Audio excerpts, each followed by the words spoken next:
Vraie Voix Sud Radio, le grand débat du jour.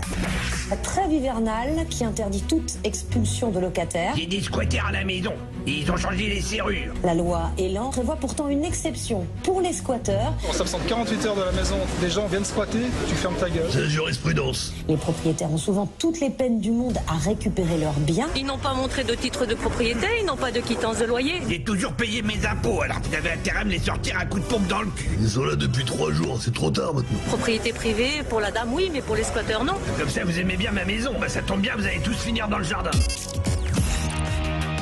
On vous pose cette question alors qu'à Saint-Ouen, le propriétaire d'un immeuble squatté depuis des années a reçu une facture d'eau de quasiment 100 000 € de la part de Veolia. Faut-il supprimer les protections juridiques dont bénéficient les squatteurs? C'est un grand oui, à 94%. Justement, Félix Mathieu, le propriétaire de cet immeuble de Saint-Ouen, se retrouve avec une facture démentielle alors qu'il n'a rien pu faire, rien du tout pendant 4 ans. Oui, ce monsieur, aujourd'hui âgé de 86 ans, avait mis le bâtiment en vente et trouvé un acheteur, nous raconte le Parisien aujourd'hui en France, qui détaille cet incroyable enchaînement. Des squatteurs s'installent en 2018 et ça bloque la procédure. Le compromis de vente finit par devenir caduc. Les demandes d'expulsion échouent, la crise sanitaire arrive, fige la situation. Un nouvel acheteur finit par se désister en 2021 car la sous-préfecture n'a répondu à aucune des demandes d'expulsion. Désistement aussi de l'assureur AXA qui indique ne plus pouvoir prendre en charge les dégâts et qui résilie donc le contrat. Les conditions de sécurité n'étaient plus réunies, explique l'assureur, pour assurer ce bien. Merci beaucoup. Non, mais le coup de grâce est donc venu de Veolia. Ah oui, pardon. Oui. Eh ben oui, parce que le propriétaire a reçu, figurez-vous, une mise en demeure de Veolia. 97 852 € à régler pour les factures d'eau. Alors pourtant, pendant toutes ces années, le propriétaire n'avait rien pu faire. L'abonnement a été ouvert au nom d'une autre société qu'il ne connaît pas. Veolia ne sait pas non plus qui a ouvert l'abonnement, mais ne pouvait pas de toute façon couper le robinet au nom du droit à l'eau potable reconnu par la Charte des Nations Unies. Alors vu la facture stratosphérique, le monsieur suppose que des squatteurs ont peut-être laissé des robinets allumés à fond en permanence pour se venger après les visites d'huissiers. En tout cas, le Parisien aujourd'hui en France a contacté Veolia qui n'entend pas du tout effacer la note du propriétaire. Tout juste, l'entreprise envisage un geste commercial et un étalement du paiement de la dette. Merci beaucoup Félix Mathieu, ce qui est assez incroyable. Et pour en parler, notre invité Romain Rossi-Landy est avec nous. Bonsoir. Bonsoir. Bonsoir. Vous êtes avocat spécialisé en droit, en immobilier, en particulier dans la défense des victimes de squatteurs. Juste avant de nous adresser à vous, Philippe Bilger, une réaction peut-être? Alors, d'une part, il y a le scandale de l'eau. Veolia va accepter de faire quelques efforts, mais la facture reste tout de même considérable. Mais c'est l'interrogation de Sud Radio qui me stimule, si j'ose dire. Je ne crois pas qu'il faut abolir des protections juridiques, mais je pense, et j'espère que notre invité avocat sera d'accord avec moi, il faudrait imaginer un état de droit qui, dans les situations incontestables, squatter, c'est visible, c'est apparent, c'est ostentatoire, serait capable de juger dans les plus brefs délais les gens qui ont commis ces délits. C'est vrai, dans d'autres domaines de la délinquance, il faudrait distinguer l'immédiat, l'incontestable, de ce qui nécessite vraiment des investigations plus complexes. René. Oui, rapidement, on ne peut pas mettre dans le même sac tous les squatteurs. Par exemple, une mère avec un enfant en bas âge et qui ne sait absolument pas où se loger, qui tombe sur une habitation vide, inoccupée, qui trouve refuge dans une maison, je pense qu'elle ne peut pas être comparée à une bande de squatteurs un peu écervelés, violents, etc. Et en plus, par contre, je pense que l'avocat nous le confirmera, je ne pense pas qu'il y ait autant de protection juridique que ça pour les squatteurs. Je crois qu'ils ont juste droit à une aide juridictionnelle et en fonction des cas. Donc ils n'ont pas non plus une multitude. Mais ça dure longtemps. Oui, ça peut durer longtemps, mais ils n'ont pas non plus une batterie. François Degois. Moi, je suis sidéré par Veolia, pardon. Je trouve ça absolument scandaleux. Geste commercial de quoi 97 000 €. Si le squat est avéré, voilà, Veolia efface la facture, tout simplement. C'est pas possible d'être dans l'avidité, de vouloir rentrer dans son argent quand on a une victime totale. Ceci dit, je mets des bémols parce que je fais partie de tous les gens qui se sont laissés embarquer par l'affaire des squatteurs, les pauvres gens qui avaient acheté la maison, vous vous souvenez, dans l'Essonne, etc. En réalité, il fallait comprendre tout l'inverse. Donc, je fais attention, je mets des bémols, mais si c'est avéré, ok, les squatteurs, ils sont partis, ils sont loin, mais vraiment, la honte, Veolia, la honte. Maître Rossi-Landy, aujourd'hui, est-ce que finalement la loi est du côté des squatteurs ?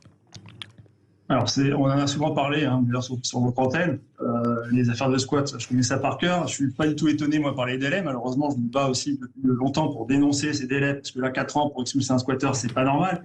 Il y a 2 délais. Il y a le délai de la procédure judiciaire, et ensuite, il y a le délai qui est encore plus grave, qui est le délai de l'État, du préfet, pour accorder le concours de la force publique.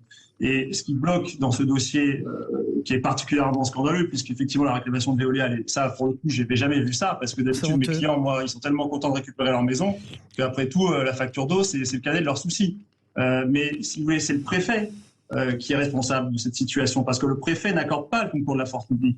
Et quand il n'accorde pas le concours de la force publique, il engage automatiquement la responsabilité de l'État, puisque l'État refuse d'exécuter une décision de justice. Donc très clairement, pour moi, celui qui doit payer l'addition, c'est évidemment pas le propriétaire qui est une victime, qui n'est d'ailleurs même pas l'abonné. Veolia, à mon avis, déjà se trompe de destinataire. Il devrait s'adresser à l'abonné. Et effectivement, c'est simplement s'il n'y a pas d'abonné qu'il peut aller vers le propriétaire. Mais le vrai responsable, c'est l'État, c'est la carence de l'État qui n'exécute pas une décision de justice et qui donc a créé un préjudice direct et certain au propriétaire et par voie de conséquence à Veolia, qui est cette consommation d'eau anormale. Donc c'est évidemment l'État qui est responsable. Si le propriétaire avait décidé, s'il avait reçu au fur et à mesure des factures et qu'il avait décidé de couper l'eau, il risquait quoi? Parce qu'il y a le droit fondamental à l'eau. Il y a le droit fondamental à l'eau. Alors ça concerne plutôt les fournisseurs, mais le propriétaire ne peut jamais, en un état de droit, et heureusement, je le dis toujours à mes clients, ils sont tentés de faire ça, d'éteindre l'eau, de couper l'électricité, etc. Ils ne peuvent pas parce qu'ils se font justice eux-mêmes et ils peuvent se rendre coupables également de violation de domicile. Ça s'apparente à une violation de domicile quand on se fait justice à soi-même. Je rappelle que la violation de domicile, c'est 3 ans de prison, 30 000 euros d'amende. Le squatteur, lui, c'est 1 an de prison, 10 000 euros d'amende. Donc il y a aussi une disproportion dans les peines. Mais sur la nuance introduite, je trouve intéressante par René Chiche, par exemple. Est-ce que vous, en tant qu'avocat, vous en tenez compte et puis ce que dit Cécile a raison, est-ce que ça se plaide l'idée d'une maman qui a un enfant qui est à la rue parce que je sais pas, un compagnon violent, je ne sais pas, plus d'argent, plus de travail, est-ce qu'il y a une forme d'humanité vers laquelle on rejoindrait tout le combat mené par le droit au logement, même si je ne mets évidemment pas sur le même pied le droit au logement et les squatteurs? Est-ce que il y a des convergences quand même? Est-ce que vous n'avez pas cette sensibilité-là, vous, en tant qu'avocat? Il y a une nuance, forcément. Alors, je comprends très bien la nuance, mais moi, mon boulot, c'est de défendre des propriétaires et qui sont victimes de squat. Et donc, moi, mes clients, ils ne sont pas responsables de la crise du logement, ils ne sont pas responsables, si vous voulez, encore une fois, de la carence de l'État. C'est pas le propriétaire qui doit payer l'addition. Effectivement, il y a des situations dramatiques. Pardon, je vous interromps. Vos clients font preuve quand même d'humanité, qu'on n'imagine pas que tous les propriétaires sont forcément des sans-cœur. Et vous avez le cas quand même. Bien sûr que non, ils peuvent comprendre, mais leur problème, c'est qu'il y a des petits propriétaires qui n'ont pas les moyens. Oui, bien sûr. Non, mais c'est intéressant ce qu'il me dit. Et puis d'ailleurs, le point de vue, maître, vous le savez mieux que personne, exprimé par René Chiche et Françoise Degois, c'est quelque chose qui peut être pris en compte dans le cadre d'une audience. On peut tout à fait examiner les situations de particulier. C'est une évidence. C'est tout à fait vrai. Lors de l'audience, et ça aussi, moi je me bats en tant qu'avocat de propriétaire pour faire entendre la voix du propriétaire, parce qu'en général, c'est un peu déséquilibré. C'est toujours la parole de l'occupant, si vous voulez. Il y a une enquête sociale, c'est pour savoir quelle est la situation de l'occupant, mais on ne s'intéresse jamais à la situation du propriétaire. Et il est très fréquent que moi je produise au débat, si vous voulez, les emprunts de mes clients pour montrer qu'ils ont un crédit à rembourser tous les mois et que sans le loyer, sans indemnité d'occupation, ils ne peuvent plus rembourser. Et de plus en plus, on commence à être entendu, mais c'est difficile. Merci beaucoup, maître Romain Rossi-Landy. Restez avec nous, on revient dans un instant. Avocat spécialisé en droit et en immobilier en particulier, dans la défense des victimes des squatteurs. On continue, c'est pas fini, on revient dans un instant pour la suite de ce débat. Vous voulez témoigner, vous avez le droit. 0826 300 300, à tout de suite. Les vraies voix Sud Radio, 17h-20h, Philippe David, Cécile de Ménibus. Merci de votre fidélité. Les vraies voix, ça continue. On va revenir sur ce propriétaire qui a reçu une mise en demeure de près de 100 000 euros pour de l'eau. Voilà, suite à un squat de son appartement pendant 4 ans. Toujours avec Philippe Bilger, avec Françoise Degois, avec René Chiche et vos appels 0826 300 300. Et maître, la question que je voulais vous poser tout à l'heure, est-ce que le propriétaire peut se retourner contre Veolia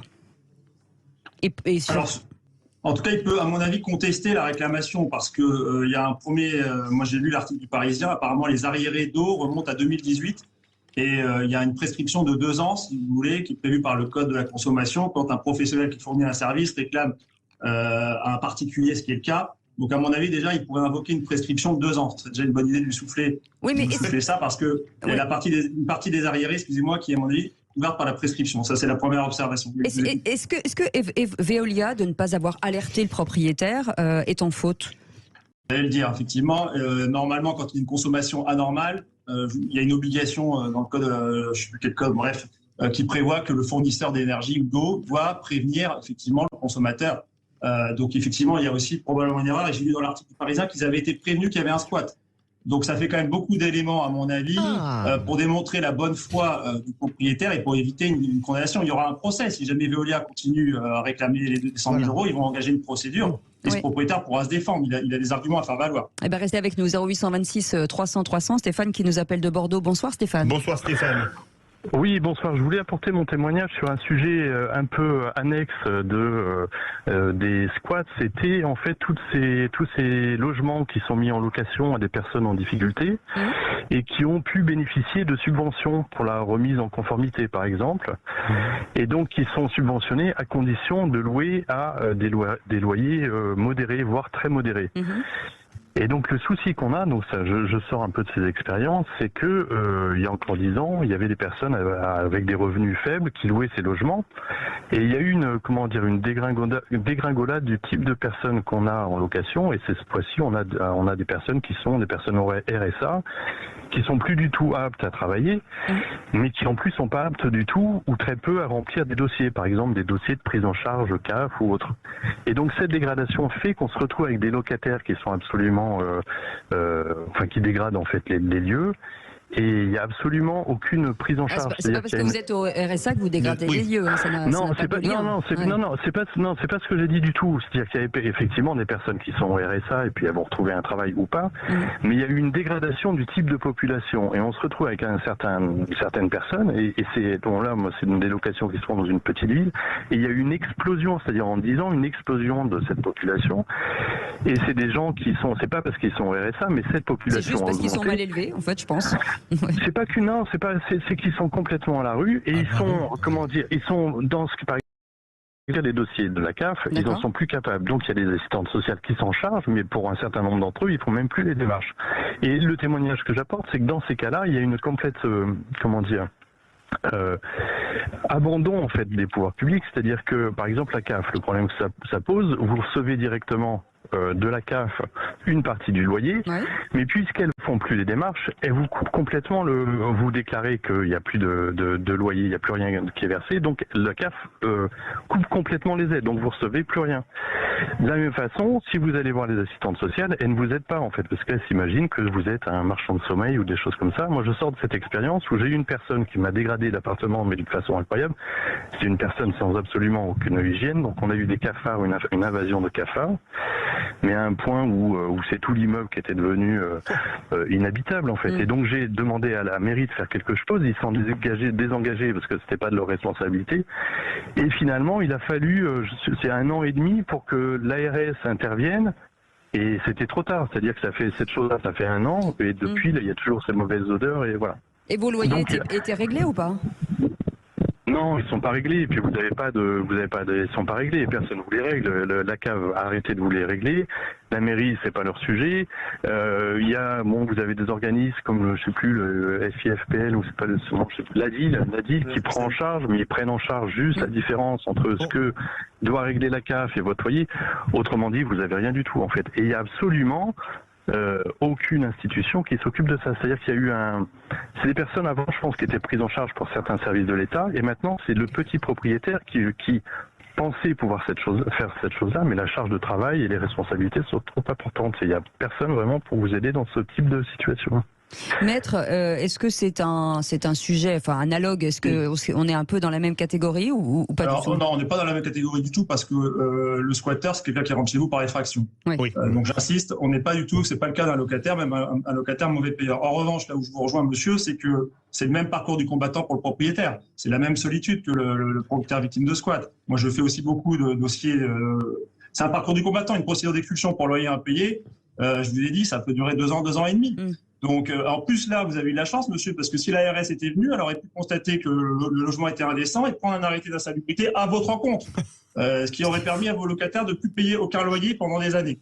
Donc, c'est absolument là où je veux en venir, c'est-à-dire que quand vous faites appel à ces services de la mairie ou l'ARS ou une assistante sociale, en fait, ils renversent le sujet et ils vous disent que vous êtes responsable. Et en l'occurrence, j'ai eu une personne de la mairie qui était venue dans cet appartement, on ne pouvait pas y rester plus de 5 minutes tellement c'était malodorant et c'était ça, il y avait des cacas de chat, de chien, de tout ce que vous voulez. Et en fait, cette personne est venue. Et donc j'étais content qu'elle vienne. Je me suis dit, elle va constater le danger qu'il y a pour elle, mais aussi pour les voisins. Et le rapport qu'elle a fait, que cette personne a fait à l'ARS, c'était, mais il y a une chambre qui a une fenêtre sur cour et c'est pas une fenêtre aérée. Enfin, c'était un truc complètement farfelu. C'était pour un loyer de 300 €. Vous voyez ne bougez pas, Stéphane. Une réaction de Philippe Bilger. Je voudrais poser une dernière question rapidement à l'avocat. Maître, on avait l'impression il y a quelques années, lorsqu'il y a eu la première affaire médiatisée d'un squatteur, que l'État avait compris qu'il fallait débloquer énormément de choses pour aller vite. Et j'ai l'impression que ça va toujours aussi lentement, non ? Alors, il y a eu une réforme, effectivement. Ils ont sorti des tiroirs l'article 38 de la loi Dallot qui permet non pas au juge, mais au préfet d'expulser en 48 heures un squatteur. Ça marche bien à Paris, je ne vous cache pas. À Paris, la préfecture de police de Paris s'est saisie du problème et agit. En revanche, il y a des départements où ça ne fonctionne pas du tout, notamment en Seine-Saint-Denis, comme dans le cas que vous évoquiez. En Seine-Saint-Denis, je n'obtiens aucun concours de force publique. J'insiste, je le dis à votre antenne, le préfet de Seine-Saint-Denis refuse d'accorder le concours de la force publique.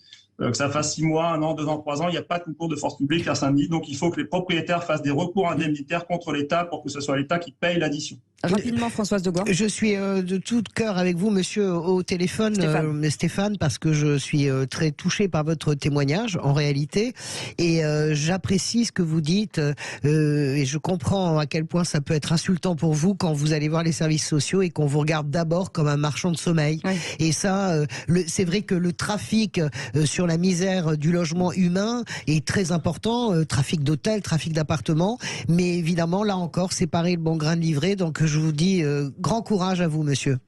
Merci en tout cas, merci beaucoup Romain Rossi-Landy d'avoir été avec nous, avec avocat spécialisé en droit et en immobilier, en particulier dans la défense des victimes de squatteurs. Merci beaucoup Stéphane de nous avoir appelés. Vous savez que l'antenne vous est ouverte jusqu'à 20h, 0826 300 300. Dans un instant, un mot important, puisque c'est le mot du jour, et vous allez nous parler d'amour, mais de façon symbolique. Absolument, d'amour, mais de façon symbolique. Dis donc, restez là. Ça va pas être drôle. On va chialer. Allez, ça va faire plaisir à Philippe Bilger. À tout de suite.